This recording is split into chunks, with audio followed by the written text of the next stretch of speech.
Borderline personality disorder, or BPD, is a disorder marked by ongoing instability in moods, behaviors, relationships, and overall sense of self, creating a tumultuous internal environment accompanied with a chronic fear of abandonment. Those with this disorder often experience a tidal wave of emotions that may feel like overreactions to the outside world. In 1938, American psychoanalyst Adolf Stern first used the term borderline to describe patients whose conditions didn't quite fit into a standard group and instead bordered on other conditions. Although appearing rare to the general public, an estimated 1 to 2% of people have this disorder worldwide, with some estimations reaching as high as 6%. My name's Anthony Padilla, and today I'm going to be sitting down with people who have borderline personality disorder to learn the truth about this heavily misunderstood disorder. Have those with borderline personality disorder found a way to live in harmony with their unique perception of the world? Or do they find themselves suffocated by the fear of how their disorder may affect everyone else in their lives?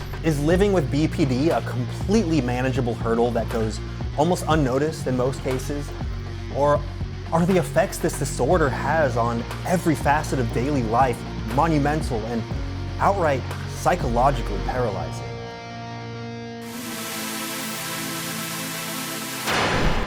Hello, Stacy. Hello. Greg. Hey, Anthony.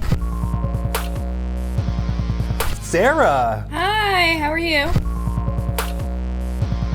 Thank you so much for coming on and teaching me about the world of borderline personality disorder.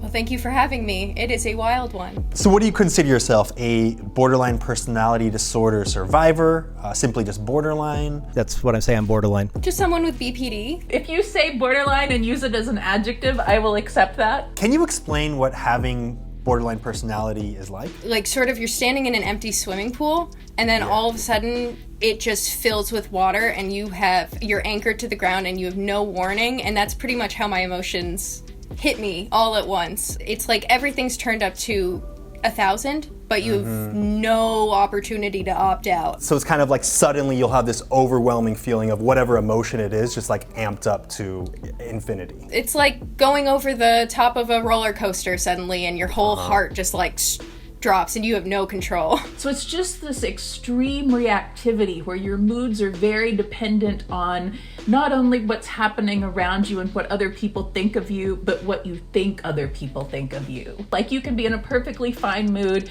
and then the person you're dating breaks up with you and instantly you're but like that morning you were fine. So they're feelings that a lot of people feel, but they're exaggerated so much that it feels like a huge shift. It's shame. It's constant shame.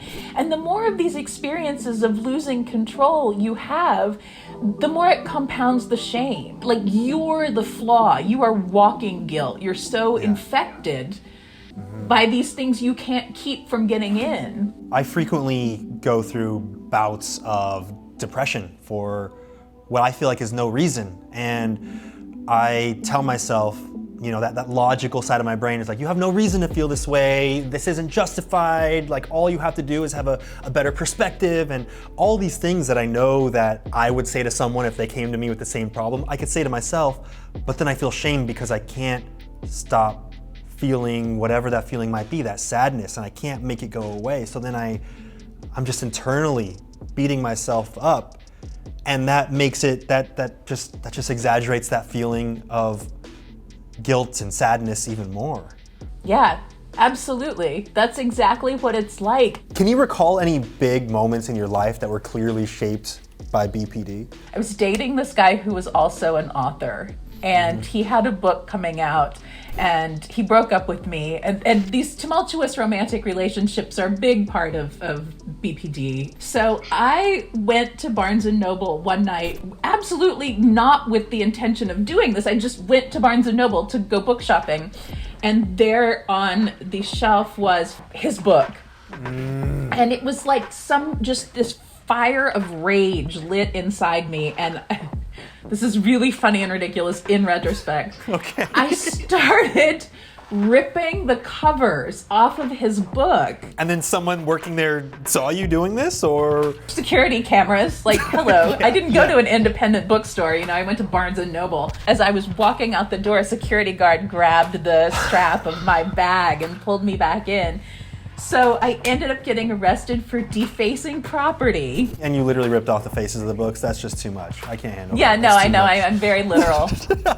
And I had to do a lot of community service, and so I cleaned a New York City park for a week. Wow, how kind of you. Right? When I was younger, it was hard to form relationships, not necessarily friendships. It really manifested itself in romantic relationships, sort of an inability to pull back, a real penchant for attaching yourself to somebody.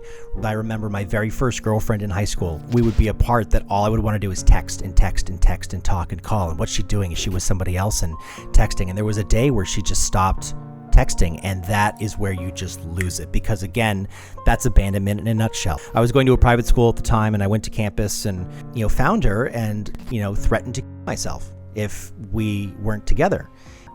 And I had no desire to myself, but I had a desire to manipulate someone into being with me. And it took a long time. I think it was probably about a year or two ago where I finally admitted that situation. And it was a big weight because it was something that I thought about it every day. Before we learn more about the world of borderline personality disorder, He told me that if I didn't promise right then and there, he was going to call the mental hospital and have me put away. I can tell you, I was at the bottom. I I just want to take a quick moment to point out that these videos aren't intended to diagnose any condition or disorder, and anyone who feels that they may relate to any medical diagnosis of the guests in these videos would likely benefit from doing ample additional research on the side and potentially receiving a diagnosis from a licensed professional before going too deep into any rabbit holes. If you find yourself wanting to learn more about BPD, I'll go ahead and include some links down in the description. And if you want to see me cover another highly misunderstood disorder, I'll include a link up in this corner for I Spend a Day with Dissociative Identity Disorder. And I wanted to mention again how thankful I am that all of you have been continuously keeping the comments on these videos so empathetic as I cover topics that are sensitive like this one. Now back to the world of borderline personality disorder. Are there any dangerous aspects to having BPD? Oh yeah, self-harm is prevalent in our community. I myself have a long history of self-harm. I have all of these feelings. I need to do something about it. I can't smash anything, I can't break anything because I'm too small. And if I think about it, all of my emotions are because there's something wrong with me. So I'm just gonna take it out on myself. And that was like how I would react. Those were like my big outbursts at the time. And if I felt that sort of pain on myself, then it was like, okay, these emotions are real. So it would kind of help you feel the feelings physically that you felt emotionally. And also just have a way to react to in a big way that felt big and dramatic to me in that moment, without having to involve other people. Well, we are much more likely to die by than people with other mental illnesses. Do you feel like part of that's because your emotions are so dialed up that the sadness is really, really strong and debilitating? Yeah, it's like you can be a marathon runner, you can be so good at running marathons, you start running ultra marathons, but if you don't put any self-care behind that, at some point you're gonna get to mile 50 and drop dead. Before you were diagnosed, did you feel like there was something about the way that you experienced the world that was just different? Yes, absolutely. I wondered why I was such a weirdo. I wondered why nobody felt things as intensely as I did. That intensity of feeling was a lot of what drew bullies to me. I think that's how bullies work in many ways. The more you show them you're a target, the more likely you are to burst into tears when they say something awful to you. It's almost rewarding them. It's giving the bullies what they want. They want a reaction. Yeah, but you can't help but react because your natural response to everything is to have these big, huge emotional reactions that scare other people away. People find people with borderline personality disorder very upsetting and very difficult to deal with, and we lose a lot of friends, and the loss of friends just reinforces this idea that we're terrible, and again, like constant loop, and that loop becomes your life. How old were you when you were diagnosed, and how has your life changed since then? I was diagnosed in October of last year. My life has changed for the better. It really took hitting the bottom to really work your way back up. And the big thing about a diagnosis is that I know a lot of people can get lost in the fact that they're diagnosed. They view it as this big label that's sort of oppressive and really, oh my God, I'm borderline. Yeah. But for me, it gave me an ability to explain my actions. I think I was like 20 or 21. It was fairly recently. I related to all of the depression symptoms, but there were a few things missing that I just thought were just me. And with BPD, it was like, I check every single box. So now I have a way to deal with it. I have the word for it. I can explain it and look it up if things aren't making sense. My life was kind of a revolving door of mental health hospitalizations. And I have not been hospitalized since 2005 when I finally got the right therapy. Do you know if BPD is something that you develop or if it's something that you were born with? People tend to develop later in life, usually as an adult or a teen, sometimes as a child. It usually comes from like trauma. It can also just be an emotional, like it could be hinged on other mental health issues. So like depression, anxiety can eventually kind of culminate into BPD. When you're looking at the nature versus nurture argument, it's a nurture, very much so. And being a personality disorder, it's something that I find that, you know, it explains it well, being that your personality has been shaped by something or multiple things over the years. Do you feel like it's more common to feel one emotion over the others, or is it kind of more of a grab bag? I feel like if I had to condense it down to 2 nouns, it would be rage and shame. I also think that the ability to feel a lot is a positive thing if you channel it that way. Those of us who have BPD, contrary to what it may look like to the people around us who don't, I think we all tend to have this just intense love for the people we love. Right. Sometimes that can become destructive, but it's really overwhelmingly positive, right? Who doesn't need more intense love in their lives? I've heard the term splitting being used in reference to borderline. Can you explain what that means? Splitting is this like instant ability to think the exact opposite of what you thought 5 minutes ago based on change in situation. It's all about absolutes. Either you are or you aren't. And that's when I refer to that cutting off or that shutting down. Right, they're either in your life and extremely important, or they're just not in your life at all. When, you know, if you could be really good friends and they say one thing to piss you off and it's boom, done. Has having BPD affected any of your jobs? I used to work at McDonald's, and I hated it. If I woke up in a really bad mood, I would just not go. I mean, I had 14 jobs in the same mall. You were just going from one store to the next? Just like, I hate it here, I hate my coworkers, I hate this, I hate that, I don't want to be here, I'm sad. Yeah, it's just And were you switching because you kind of felt like the other spots would be the answer, would be the way for you to like dig yourself out of this hole that you were feeling? Yeah, because I mean, part of the heightened emotion is like, if I find something that I'm interested in, I'll become like super invested in it all at once and throw myself into it. So I like worked at a coffee shop. I like learned everything at the time. I was doing latte art, and by the end of working there, I was like, I hate this place. Why am I here? So you'll find yourself adopting these things into your life that you're just so obsessed with, and then all of a sudden you'll be like, actually, I don't really like that. Maybe I never liked it. Yeah. Why do you think the diagnosis of BPD seems to have a gender bias, with about 3/4 of diagnoses weighted toward women? A lot of that can go back to like toxic masculinity and all that. Men are known to be more fiery, more emotional in terms of anger.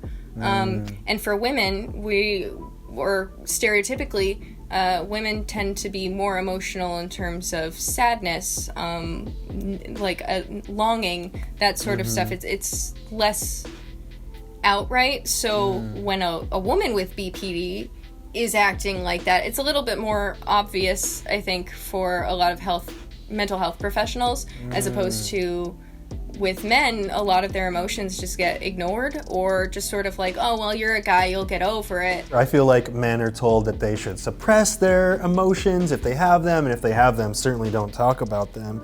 And, you know, if a guy is getting upset, revving his engine, punching a hole in his wall, and starting physical altercations with people, you know, that's just part of being a man. That's just the kind of macho mentality, the toxic mentality that we commonly have with masculinity. Exactly. And then like when you get the other emotions that are heightened in BPD, like sadness, they're told not to talk about it. No, they're just told to go be alone and suppress it. Exactly. Yeah. Men don't cry. No, I've never cried before, not once ever.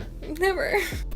And with BPD generally stemming in many cases from childhood trauma, I find that, unfortunately, I find the numbers skewed generally more towards women, that aspect. Because a lot of that trauma can be skewed towards the female side, they're the ones that, are diagnosed the most. And with men that are abused as kids, they generally tend to repress it more or not want to come to face to face with it more. And that's why you see those numbers the way they are. Have there been any sort of mechanisms that you've adopted that have helped you learn to cope with borderline personality disorder? Dialectical behavior therapy basically starts from the point of, okay, we have to interrupt self-harming behaviors. What are the first steps we can teach you to help you stop trying to kill yourself so that we can do therapy? So DBT breaks it down into 4 modules, and the 4 modules are mindfulness, which is like, when I first walked in, I was like, mindful, what is this? I don't know how to do that. Yeah, you hear that word being thrown around all the time. You're like, right? Like, what is this hippie? And then the next module is distress tolerance. So which is basically how to get through a bad situation without making it worse. The third is emotion regulation. So how to stop your emotions from restarting themselves. And then the 4th module is interpersonal effectiveness, which is just how to show respect for other people and take no for an answer, basically. You have homework to go out and practice that skill and come back and you go through your homework step by step. But then you become so acclimated to thinking that way over the 6-month period that you can apply it to your everyday life. It just takes practice. It's like anything. You just have to keep practicing. Do you feel like borderline personality disorder is properly named? No, I don't. There was actually a push to rename BPD emotion regulation disorder. Oh, emotion regulation. regulation. And that to me is like, yeah, that's what it's all about. That's a much more accurate name. I saw someone throw out emotionally unstable personality disorder. Yeah, which I think is a little negative. Yeah. Right? I don't think someone to wants to be told that they're emotionally unstable. Right, even though you are. Right? Oh God, if anyone was like, you're emotionally unstable, I'd be like, get out of my face. And like, I know that it's true. Duh. Right. No, that would set me off. It gets confused, at least with people who are completely unaware of what it is. A lot of the times it's either confused for bipolar or just based on the name. They're like, oh no, I think it's called bipolar. I've gotten that response, which is like, I know what it's called. Yeah, I know what I have. BPD, bipolar disorder. You have bipolar disorder. And also, like, if you say, I'm borderline, people are like, on the borderline of what? What do you say to that? Just everything. The big difference between bipolar disorder and borderline personality disorder is the situationality of the mood swings. So if you have bipolar disorder, you might very well wake up one day feeling manic, like you can do anything, and that might last for several weeks before you crash into depression. With BPD, that mood cycle can happen multiple times a day, depending on what's going on around you. Scooping Poop wants to know if doctors and professionals have ever made you feel evil or demonized you.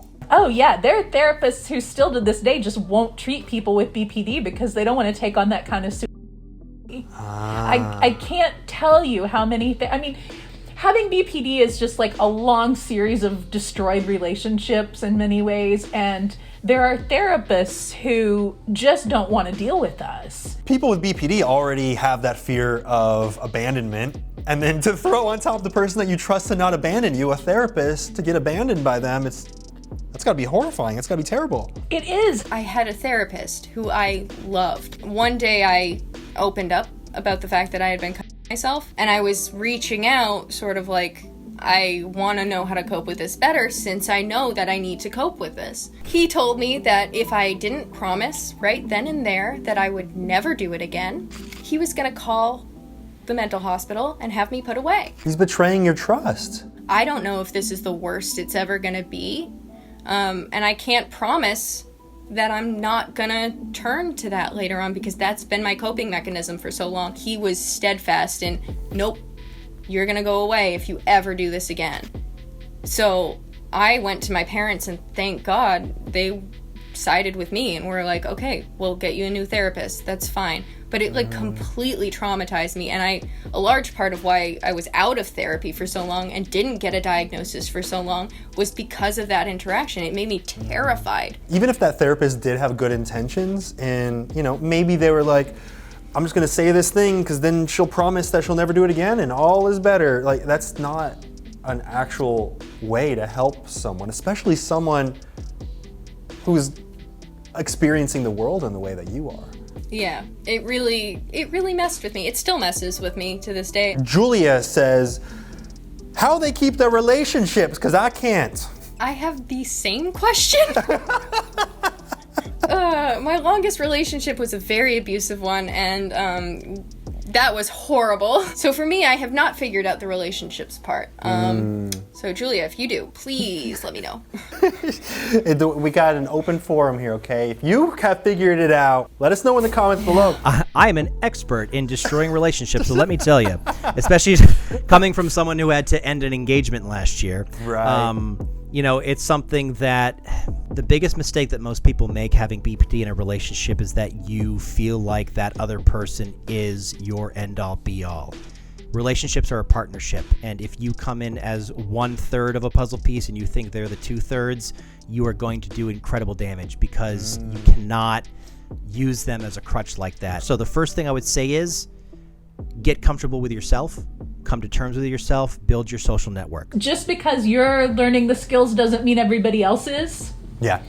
So sometimes the reason you can't maintain relationships with people is because you pick the wrong people. Like, So it's not always a problem with you needing to change. Sometimes it's the people that. Right. I mean, there you're in a always relationship was a problem, right, with me needing to change myself. But also, when you don't think you're worth anything, you kind of tend to gravitate toward people who will treat you badly. If there's anyone watching who has borderline personality disorder, but maybe feels isolated because of the stigma surrounding it, is there anything that you'd want to say to them?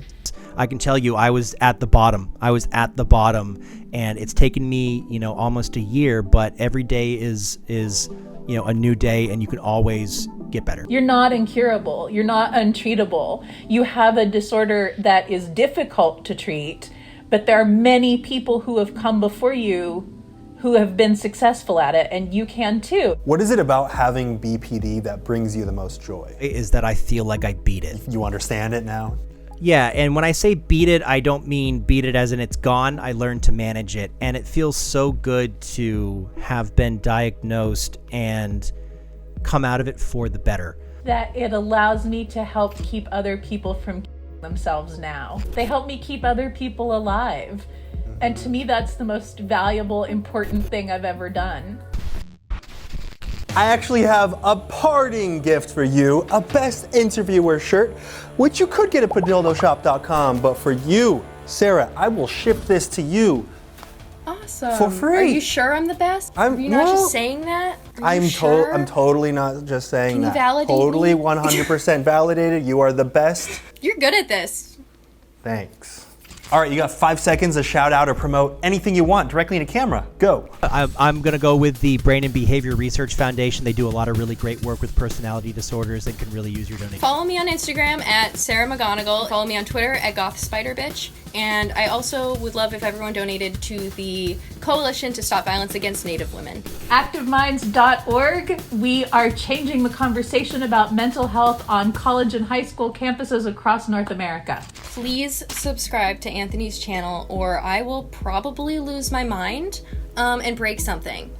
You don't want really. that. You don't want her to break something, but not really. It's dangerous. Thank you so much, Stacy. I feel like I understand the world of borderline personality disorder just a little bit more. Thank you very much for coming to this interview with no judgment. Thank you. After spending the day with these people who have BPD, I've come to understand just how nuanced the discussion of this disorder is and how important it is to be accepting and supportive of people, because you never truly know what may be occurring behind the scenes. See you later, bye guys. Press a like.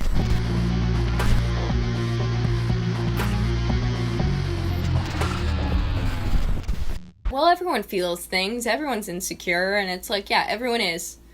But turn that up a notch and make it go up and down. Turn That's it up where and I'm then turn at. it down and then turn it up and then turn it down. And then turn it up. Exactly. And sometimes, if you're feeling fancy, you can turn Yeah. it down and then even further down and then all the way up. And then all the way up and then all the way down. Exactly. And then you put it on remix and you let it and then you click on random mode. It's like a Dance Dance Revolution.